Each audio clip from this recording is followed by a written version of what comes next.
Olá pessoal, bem-vindos a mais esse ciclo de palestras da Pactum.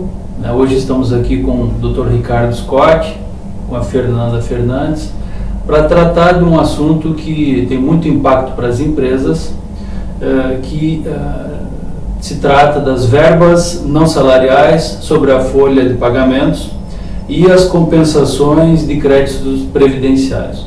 Nós pretendemos fazer uma abordagem técnica, mas também contextualizando em relação à situação do Brasil, em especial também um cotejo com a legislação e com os procedimentos fiscais, contábeis, previdenciários que são necessários para fazer a implementação desse direito. Eu passo a palavra ao Dr. Ricardo para fazer algumas considerações iniciais sobre como é que a Receita Federal do Brasil, que envolve a unificação da Receita Federal e da Receita Previdenciária, está tratando desse tema, e também qual é a posição do Brasil num ranking em relação às questões previdenciárias. Então, Ricardo, pode tecer os seus comentários sobre esse ponto. Olá pessoal, tudo bem? Eu acho que é interessante a gente iniciar esse papo falando um pouco no impacto que esse tipo de tributo, as contribuições previdenciárias sobre a folha de pagamento, tem para a Receita e, de consequência, tem para a operação da empresa. A Receita é quem administra atualmente esses tributos, e a gente, segundo dados da Receita, a gente pode ver que em 2015 a Receita arrecadou 382 bilhões de reais com esse tipo de tributo, com essas contribuições. Isso corresponde a 29% da arrecadação total no ano de 2015. Isso então mostra o impacto que essa receita tem para o fechamento da arrecadação total da receita. Já em 2016, entre janeiro e agosto, a arrecadação já ficou em 234 bilhões, correspondendo a 28% da arrecadação total. Isso fica então entre 1/3 e 1/4 da arrecadação e mostra o impacto. Falando um pouco no Brasil, com esse assunto das contribuições no Brasil, contribuições sobre a folha de pagamento, os dados do Banco Mundial eles mostram que esse peso, o peso dessa carga tributária no Brasil, ele corresponde a 40%, num gráfico que mostra a proporção do lucro das empresas com relação ao custo com contratação de mão de obra. O Brasil, assim, ocupa a 6ª posição no ranking de 176 empresas com o peso da carga tributária sobre contratação de mão de obra. Isso, então, mostra que o Brasil está entre as maiores cargas tributárias com relação à contratação de mão de obra. E dá um panorama da importância que esse tributo tem no sistema financeiro do Brasil, enfim. Ricardo, e em relação às empresas, como é que é a leitura sobre a representatividade dessas contribuições e o desafio que os empresários têm em conseguir fazer a gestão adequada dos recursos humanos e os encargos previdenciários incidentes sobre eles, né? Então, se puder falar um pouquinho sobre como impacta para as empresas esse tipo de contribuição. Com esses dados que eu passei de arrecadação da Receita, a gente pode perceber que então vai ter um grande impacto na operação da empresa, principalmente no setor da indústria, que tem grande contratação de mão de obra e por isso precisa recolher grandes quantias de contribuições sobre a folha de pagamento.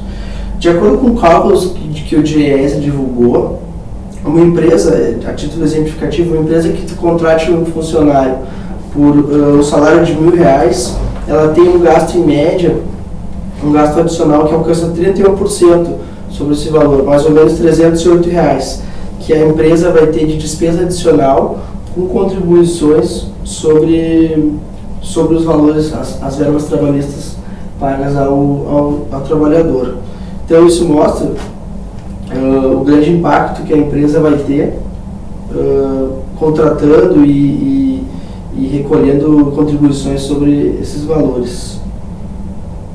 E, Ricardo, em relação à parte da legislação, né, e já começando também a fazer uma aproximação com as questões que foram judicializadas,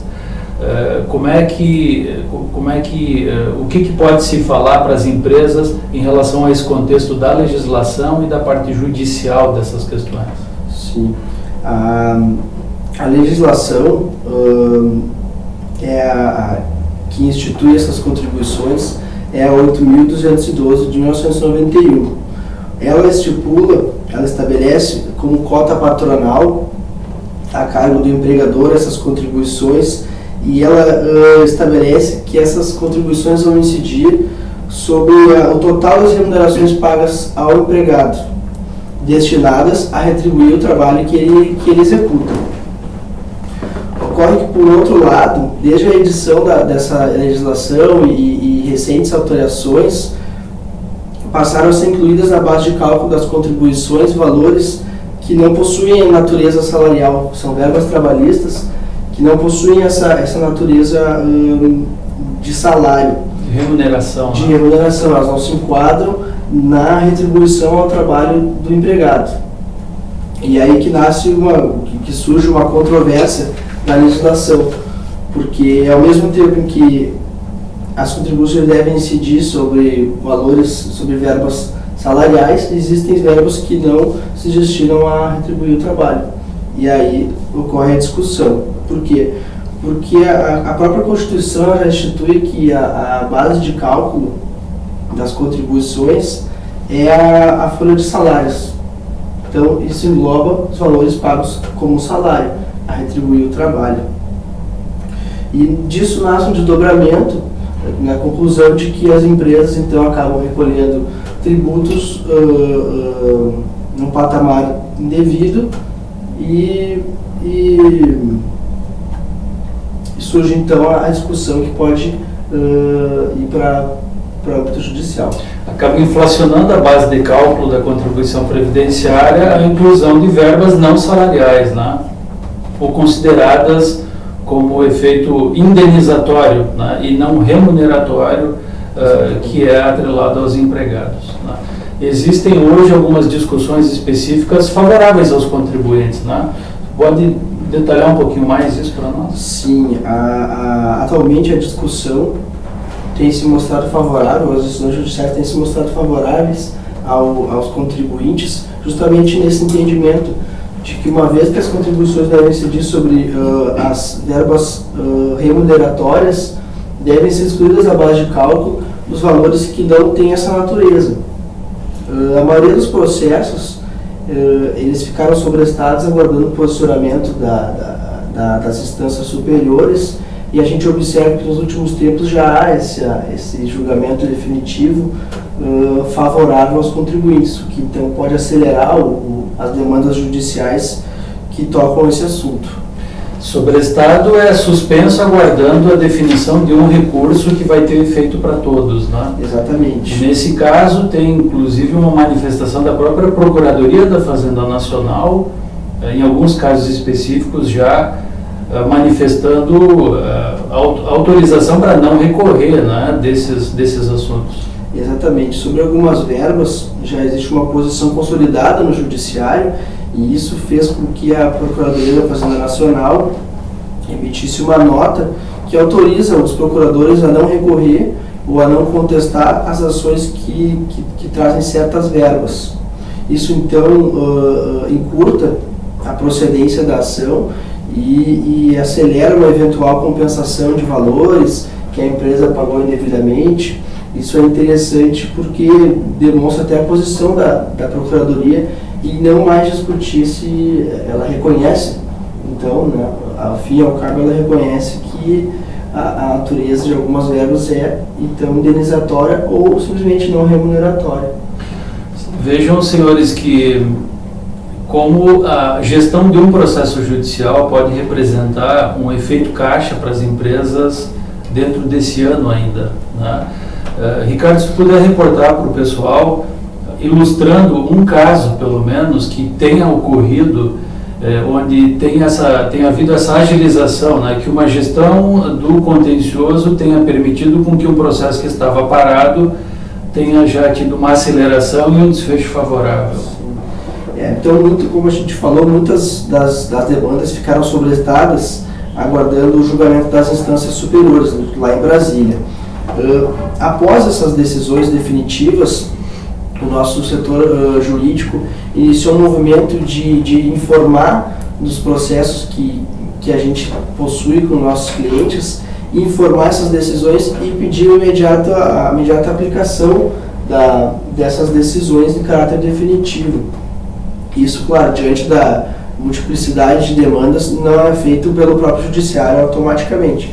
É interessante que se tenha um acompanhamento do setor jurídico sobre isso. Então, o que a gente fez foi provocar o judiciário para que aplicasse essas decisões lá de Brasília e, por um outro lado, que intimasse a Procuradoria da Fazenda Nacional a aventar a possibilidade de desistir, em alguns casos, dos recursos que ficaram sobrestados e tratam de matérias, de verbas, que já existe uma posição, inclusive, da Procuradoria. Então, o movimento que a gente fez foi precisamente esse, de também pedir a intimação da Fazenda, e houve essa intimação, foi aberto prazo para a Procuradoria se manifestar, assinou positivamente, se referiu a essa nota em pouco tempo, e a gente então teve a homologação dessa desistência de alguns recursos da Fazenda, o que possibilitou então a empresa, desde já, buscar a restituição, a compensação desses valores sobre algumas verbas que a gente discute. Essa questão aí do aproveitamento, então trataremos com a Fernanda Fernandes. E tem mais alguma consideração que tu queira fazer? Eu acho que isso. Ou podemos passar para o aproveitamento? Podemos a fase, acho que disso tudo que a gente falou, então para algumas empresas que porventura não tem essa discussão judicial, é uma grande oportunidade, e mesmo para aquelas que já possuem essa discussão no âmbito judicial, é interessante buscar saber em que fase o processo se encontra, fase final, se é importante fazer uma provocação, assim como a gente descreveu aqui, e aí depois passar para a fase pós-judicial, com a procedência da ação, o que se faz, qual o próximo passo. Ok, obrigado, Ricardo. E em relação a essa questão do aproveitamento depois do trânsito em julgado da decisão, só fazendo um comentário antes de passar a palavra para ti, Fernanda, nós ainda temos também na legislação uma vedação de poder fazer um cruzamento de créditos e débitos entre tributos federais e tributos previdenciários ou créditos previdenciários. A legislação ainda tem uma restrição em relação a esse aproveitamento. Então, quando se tem o ganho de causa numa ação previdenciária, ele terá que ficar atrelado às regras previdenciárias, não vai dar para fazer esse tipo de aproveitamento com todos os tributos administrados pela Receita Federal. Mas a Fernanda, que coordena a consultoria fiscal tributária aqui no Rio Grande do Sul, vai explanar para nós essa segunda fase, né, que é ajudar as empresas a fazer o aproveitamento, a fruição de uma decisão transitada em julgado. Fernando, eu queria que inicialmente tu pudesse falar sobre uma nota ou uma informação repassada pela Receita Federal sobre a postura da Receita esse ano em relação às compensações. Eles adotarão uma postura mais restritiva, não? Isso, exatamente. Acho que a grande novidade que aconteceu em relação ao aproveitamento desses créditos previdenciários judiciais é que agora, a partir de setembro, a Receita Federal editou uma solução de consulta em que se expressa claramente que para esse tipo de crédito é preciso fazer a retificação das obrigações acessórias. Esse era um tema que era meio polêmico, porque a retificação era obrigatória quando o crédito não era judicial, né? Para créditos judiciais ainda não tinha um entendimento firme quanto a esse assunto. Então, a partir de setembro, né, após a publicação dessa solução de consulta, todos os créditos previdenciários, judiciais ou administrativos devem ser precedidos de retificação da obrigação acessória. A obrigação acessória, neste caso, é a GFIP. A GFIP é onde as empresas declaram os valores a títulos de contribuição previdenciária e de fundo de garantia também. Então essa é uma grande novidade que a Receita Federal trouxe, e sim, isso trouxe um certo desconforto para as empresas, porque tu fazer uma retificação de determinados períodos do processo judicial, dependendo do processo, tem 10, 15 anos de retificação para fazer, e como ela é mensal, então a gente consegue ter uma noção do trabalho que isso pode dar. Fora a parte de tu ter que ter muito cuidado de quando for fazer esse tipo de procedimento, ter bastante atenção na hora da retificação para não alterar nenhum outro tipo de base de cálculo, porque a GFIP ela é toda amarrada, ela traz ali a base de várias contribuições, não só da empresa, como a parte do empregado, como a parte dos terceiros, né, que são o recolhimento para as outras entidades, como o SESC, o SENAC, o Grupo S, como a gente fala. Então é bem importante que as empresas tenham bastante atenção na hora de fazer essa retificação, para alterar somente o que diz respeito a algum termo, algum direito que tenha alcançado numa decisão, né? Como, por exemplo, o aviso prévio indenizado, um terço de férias, eu acho também que está com decisão favorável aos contribuintes. Então, ter bastante atenção em alterar somente a parte que diz respeito ao direito e que confirme o restante das informações que foram enviadas anteriormente à Receita Federal, para não ter nenhum tipo de problema, nenhum tipo de fiscalização neste assunto, que é algo que, inclusive, está como alvo da Receita Federal neste ano. Isso, Fernanda, que a compensação. Isso que eu gostaria que tu detalhasse um pouco mais, porque em que pese a empresa ter conseguido uma decisão judicial transitada em julgado que respalde o seu procedimento, né, de fazer a fruição desse crédito, e tem algumas verbas que inclusive já tem a dispensa da ação judicial, né, a empresa já tem esse direito reconhecido porque a própria Procuradoria não vai mais recorrer. Isso redobra o cuidado em fazer a preparação, porque a Receita acabou manifestando, né, uma postura que eu gostaria que tu explicasse um pouco melhor para o pessoal. Eu acho que é um alerta aí importante para se fazer. Né? Sim, certamente. Em relação a isso, a Receita Federal deixou bem claro que é necessário fazer a retificação dessas obrigações. Então, não é possível simplesmente tu fazer a composição do crédito, como era feito anteriormente, fazia a composição, quantificava os valores, né, em relação ao teu ganho e aproveitava imediatamente na obrigação acessória do mês. Agora não, tu precisa remontar toda a base, retificar todas as informações para compor aquele crédito e conseguir comprovar, através dessa retificação, que o crédito realmente existe e poder fazer a compensação no mês. Então, o que alterou de mais importante em relação... Porque não é isso que acontece com os outros créditos judiciais, né? Os outros créditos judiciais administrados pela Receita Federal, o que acontece? Tu compõe o crédito e habilita esse crédito na Receita Federal, a Receita Federal te dá um ok, tu aproveita o crédito. É um processo um pouco mais simples de ser feito. Com as contribuições previdenciárias, depois dessa publicação dessa norma, desse entendimento, enfim, a Receita Federal está fazendo mais essa exigência, que é a de retificação dessa obrigação, que é, no caso, a GFIP. Né?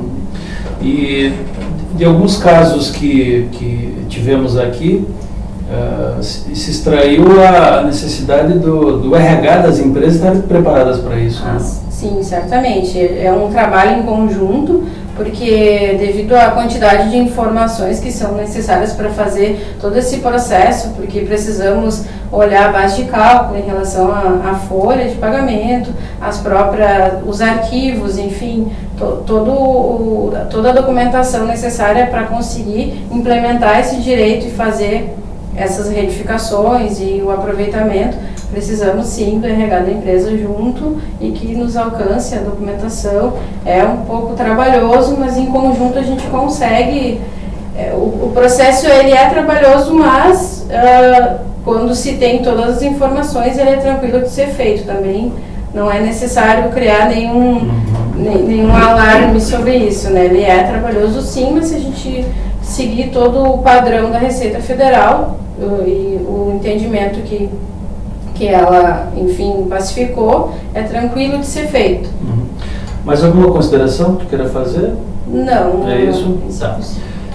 Só para fechar, eu gostaria de ressaltar para todos vocês que isso demonstra como muitas vezes a empresa que está passando por dificuldades ou está, né, enfrentando essa crise econômica que todos nós estamos vivendo, pode ter dentro de casa, né, com um processo judicial que está suspenso, está sobrestado no judiciário, pode ter uma possibilidade de se fazer a partir de uma gestão adequada, ter a rentabilização disso, ter a fruição econômica desse ganho de causa, né?